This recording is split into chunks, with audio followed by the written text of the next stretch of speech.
আমার ভাইরা, আজকে কেন এই অবস্থা ভালো করে শোনেন। আজকে আমাদের পরিবেশ এই অবস্থা কেন, এত কঠিন পরিস্থিতি কেন যাচ্ছে, এটা আমরা নিজেরাই নিজেদের জন্য দায়ী, কথা ঠিক কিনা? রব্বুল আলামিন সে কথা বলেন, যাহারাল ফাসাদু ফিল বাররি ওয়াল বাহরি বিমা কাসাবাত আইদিন নাস। দুনিয়ার মানুষ আজকে জমিনের মধ্যে যত ফাসাদ হচ্ছে, যত ঝামেলা হচ্ছে, সমস্ত অশান্তি, এগুলোর সব মূলের কারণ হলো আমাদের দু হাতের কামাই। কিসের কামাই? কিসের কামাই? মানুষ নিজ হাতে যা কামায় তার ফলে স্থলে ও জলে অশান্তি ছড়িয়ে পড়ে, আযাব গজব ছড়িয়ে পড়ে। আল্লাহ তাদেরকে তাদের কৃতকর্মের স্বাদ গ্রহণ করাবে বলে হয়তো এর ফলে তারা ফিরে আসবে। আল্লাহ এগুলো দেখাচ্ছে, এগুলো আমাদের জন্য ফিরে যাওয়ার জন্য একটা মাধ্যম। তোমরা আল্লাহর দিকে ফেরো, যদি না ফেরো, আসমান থেকে যদি বৃষ্টি না হয়, তোমরা কেউ বাঁচবে না। অনাহারে, দুর্ভিক্ষে, অনাবৃষ্টিতে তোমরা সব মরে যাবে, সব মরে যাবে। আমার ভাইরা, রাসূলুল্লাহ সাল্লাল্লাহু আলাইহি ওয়াসাল্লাম নিজে বলেছেন, এই জহরাল ফাসাদ, দুনিয়ার মধ্যে পরিবেশ নষ্ট হওয়ার কারণ কি তোমরা কি জানো? 5টা পাপের জন্য 5টা শাস্তি। কয়টা? 5টা পাপের জন্য 5টা শাস্তি। সুনান ইবনে মাজাহ হাদিস নাম্বার 4019। আল্লাহর রাসূল সাল্লাল্লাহু আলাইহি ওয়াসাল্লাম 5টি কথা বলেছেন। যখন মানুষ 5টা গুনাহের কাজ করে, 5টি গুনাহের কাজ করবে, তখন মানুষের জন্য এই 5 প্রকার আযাব মানুষের জন্য নিবেদিত হবে। কয়টা গুনাহ? কয়টা শাস্তি? 5টা শাস্তি। সুনান ইবনে মাজাহ হাদিস নাম্বার 4019।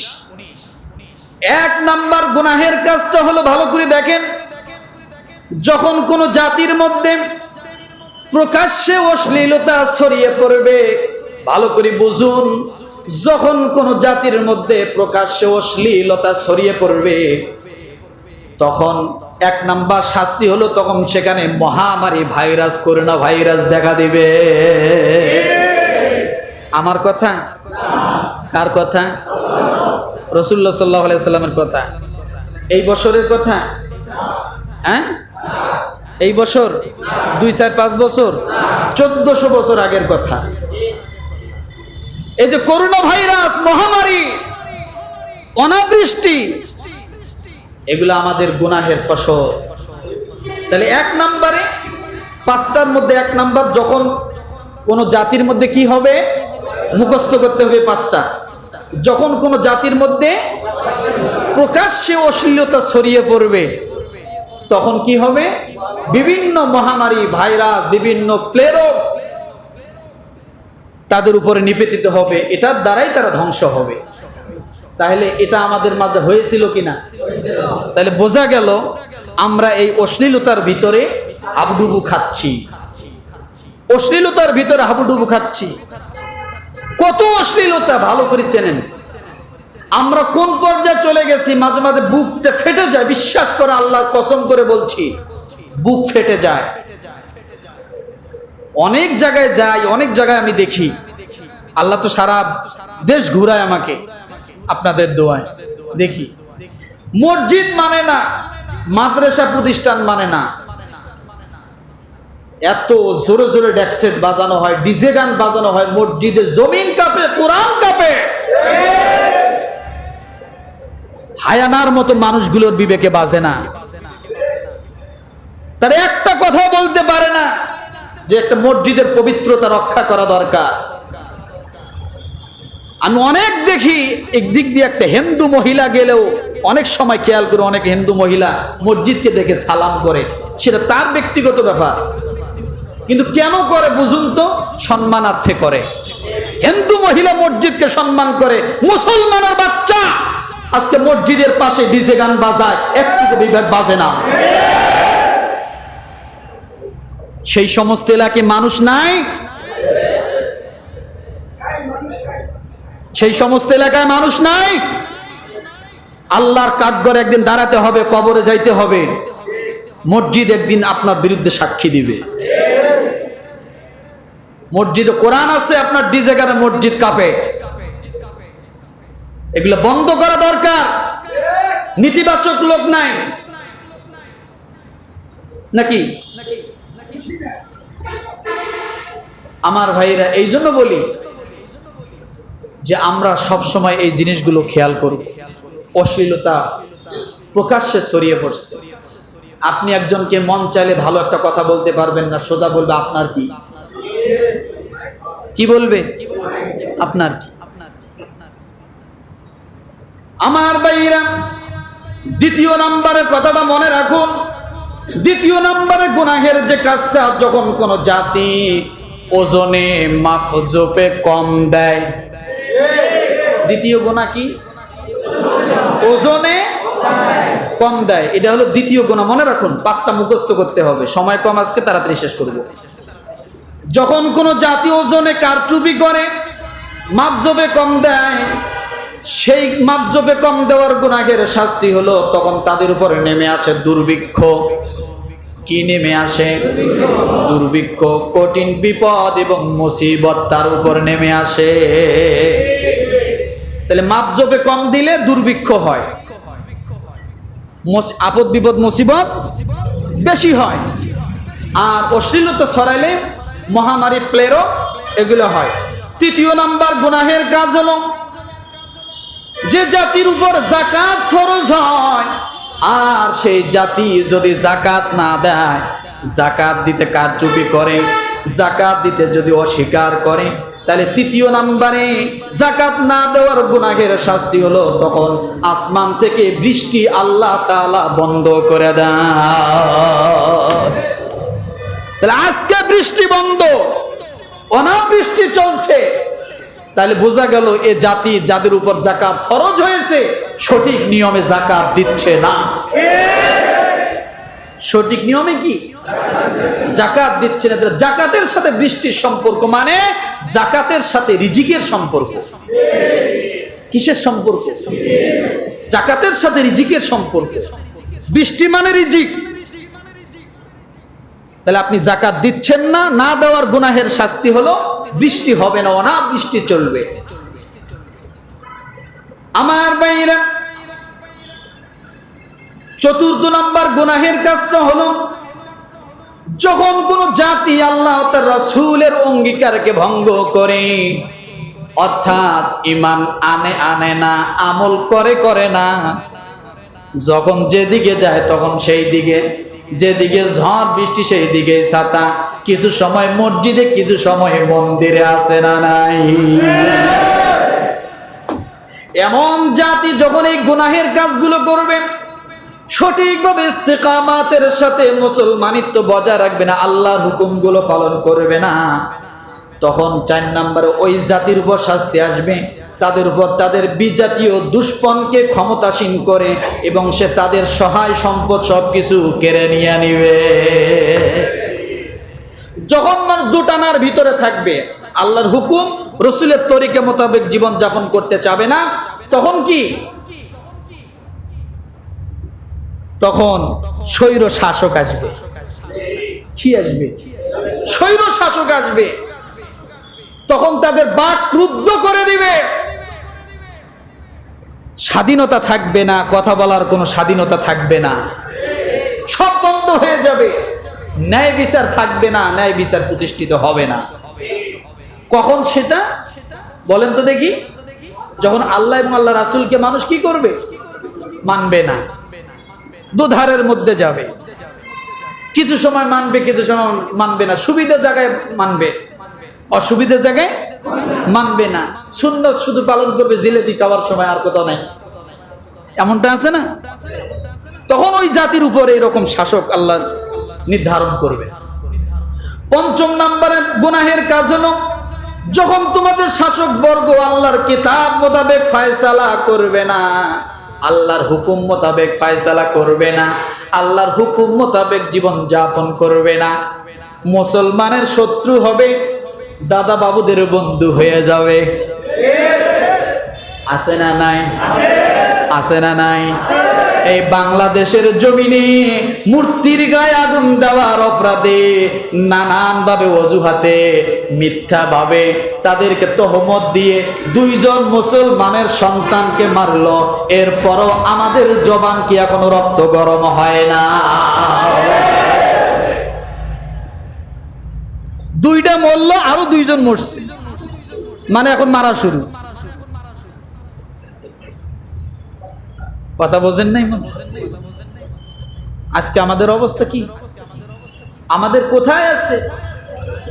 প্রশাসনিক জায়গাগুলোতে যায় দেখেন কি অবস্থা। আমরা মুসলমান, আমাদের কথার থেকে অন্যদের কথার দাম বেশি আছে, কারণ সেখানে প্রতিটা মাথায় মাথায় গোড়ায় গোড়ায় ওই রকম ফিট করা আছে মূর্তি। কি ফিট করা? মূর্তি ফিট করা আছে।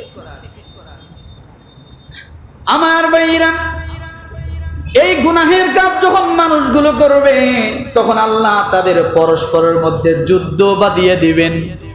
কি বাঁধিয়ে দিবেন? যুদ্ধ বাঁধিয়ে দিবেন। তাদের মধ্যে নানান ঝামেলা সৃষ্টি হয়ে যাবে। এই জন্য 5টা গুনাহ এবং 5টা শাস্তি। আল্লাহ যেন এই 5টা গুনাহ থেকে আমাদেরকে হেফাজত করে নেয়, বলি আমিন। এবার বলবেন হুজুর, তাহলে এই অনাবৃষ্টি, পরিবেশ নষ্ট, নানান সমস্যা, এগুলা থেকে মুক্তির উপায় কি? আল্লাহর নবী জনাবে মুহাম্মদ আরবি সাল্লাল্লাহু আলাইহি সাল্লাম 4টা আমল আমাদেরকে বাতলায় দিয়েছেন, বলেন সুবহানাল্লাহ। কয়টা? আমরা বৃষ্টি চাই? কথা বলেন, বৃষ্টি চাই? কেমন বৃষ্টি? যে বৃষ্টি দ্বারা আমাদের মঙ্গল হয়, সেই বৃষ্টি চাই। কথা ঠিক না? আমার ভাইরা, এই বৃষ্টির জন্য, শুধু বৃষ্টি না, রহমতের বৃষ্টির জন্য, আমাদের উপকার যে বৃষ্টি হয় সেই বৃষ্টির জন্য আল্লাহ নবী জনাব মুহাম্মদ রাসূলুল্লাহ সাল্লাল্লাহু আলাইহি সাল্লাম 4টা জিনিস বাতলায় দিয়েছেন। কয়টা? 1 নম্বরে ইস্তেগফার করা। কি করা? বলবেন হুজুর, ইস্তেগফারের সঙ্গে বৃষ্টির কি সম্পর্ক? রব্বুল আলামিন সূরা নূহের 10 নম্বর আয়াতে বলেন, ফাকুলতুস তাগফিরু রাব্বাকুম ইন্নাহু কানা গফফারা। 4 আমলের প্রথম আমলটা কি? জোরে বলতে হবে, জবান খুলতে হবে, ইস্তেগফার। সূরা নূহের 10 নম্বর আয়াত, ফাকুলতুস্তাগফিরু রাব্বাকুম ইন্নাহু কানা গফফারা। আমি তাদেরকে বলেছি নিজ প্রতিপালকের কাছে ক্ষমা প্রার্থনা করো, নিশ্চয় তিনি অতিশয় ক্ষমাশীল। এরপর রব্বুল আলামিন 11 নম্বর আয়াতে কি বলেন? ইউরসিলিস সামাআ আলাইকুম মিদরারা। যদি আপনি ক্ষমা ঘোষণা করতে পারেন তাহলে আল্লাহ বলেন তিনি আকাশ থেকে তোমাদের উপর প্রচুর বৃষ্টি বর্ষণ করে দিবে। তাহলে আপনি ইস্তেগফার করলে আল্লাহ কি করবেন? বৃষ্টি বর্ষণ করবেন। সূরা নূহ আয়াত নাম্বার 10, আয়াত নাম্বার কত? 11। এরপর রব্বুল আলামিন বলেন, ওয়ায়ুমদিদুকুম বিআমওয়ালিন ওয়া বানিনা ওয়া ইয়াজআল লাকুম জান্নাতিন ওয়া ইয়াজআল লাকুম আনহারা। এই জন্য বৃষ্টি দিব যাতে তোমাদের ধন সম্পদ, সন্তান সন্ততিতে উন্নতি দান করবেন। তাহলে ইস্তেগফার পাঠ করলে বৃষ্টি হবে, আর বৃষ্টি হলে কি হবে? সন্তান সন্ততি, ফল মূল, ফসল, গবাদি পশু সবকিছুতে কি হবে? উন্নতি লাভ হবে। আমার ভাইরা, করবো তো? তাহলে 1 নম্বর আমল কি? ইস্তেগফার। আমার ভাইরা, 2 নম্বরে অনাবৃষ্টির কারণে আপনি 2 নম্বরে যে আমল করবেন, আল্লাহ নবী জনাব মুহাম্মদ রাসূলুল্লাহ সাল্লাল্লাহু আলাইহি সাল্লাম বলেন, বুখারী হাদিস নাম্বার 1012। কত? 1012। ফাস্তাসকি ফাস্তাকবালাল কিবলা ওয়া কিবলা রিদাআ ওয়া সাল্লি রাকাআতাইন। আব্দুল্লাহ ইবনে যায়েদ রাদিয়াল্লাহু তাআলা বর্ণিত, নবী সাল্লাল্লাহু আলাইহি সাল্লাম ঈদগাহে গেলেন এবং বৃষ্টির জন্য দোয়া করলেন। অতঃপর কিবলামুখী হয়ে নিজের চাদরখানি উল্টিয়ে নিলেন এবং 2 রাকাত সালাত আদায় করলেন। 2 নম্বরে কি পাইলাম? 2 রাকাত নামাজ। কি পেয়েছি? 2 রাকাত নামাজ, অনাবৃষ্টির জন্য 2 রাকাত নামাজ পড়ব। হ্যাঁ, তৃতীয় নম্বরে যে আমলটা আল্লাহর নবী জনাবে মুহাম্মদুর রাসূলুল্লাহ সাল্লাল্লাহু আলাইহি ওয়াসাল্লাম বেশি বেশি তওবা এবং ইস্তেগফার পাঠ করছেন, দোয়া করছেন। তওবা এবং দোয়া করছেন। কি করছেন বলেন? তওবা এবং দোয়া করছেন। বুখারী হাদিস নাম্বার 1011, আব্দুল্লাহ ইবনে যায়েদ রাদিয়াল্লাহু তাআলা আনহু থেকে বর্ণিত, নবী সাল্লাল্লাহু আলাইহি ওয়াসাল্লাম বৃষ্টির জন্য দোয়া করেন এবং নিজের চাদর উল্টিয়ে দেন। তাহলে আগে পাইলাম নামাজ, তারপরে দোয়া, এখন পাইলাম কি?